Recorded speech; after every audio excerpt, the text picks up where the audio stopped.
ශ්‍රී ලංකාව අයිති වෙන්නේ ඉන්දු ඕස්ට්‍රේලියානු භූතැටියට වගේම අපිට බටහිරින් තියෙනවා අප්‍රිකානු භූතැටිය, ඒට උතුරින් තියෙනවා යුරේෂියානු භූතැටිය. එතකොට අප්‍රිකානු භූතැටිය ඊටාම තදින් තෙරපෙන ප්‍රදේශයක් වන අරාබි ප්‍රදේශයේ පහුගිය පැය 24 තුළ භූමිකම්ප දෙකක් සිද්ධ වෙලා තියෙනවා රිච මාපකයේ පහමාරට ටිකක් වැඩියෙන්. එතකොට මේ භූමිකම්ප දෙක තමයි ලංකාවට යම්කිසි සංනිවේදනයක් ඇති කරන්න හේතු වෙලා තියෙන්නේ.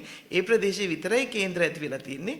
අපිට ශ්‍රී ලංකාවට කිලෝමීටර් 3000ක් විතර බටහිර නැත්නම් වයඹ දිශාවේ තමයි මේ කේන්ද්‍ර දෙක ඇති වෙලා තියෙන්නේ.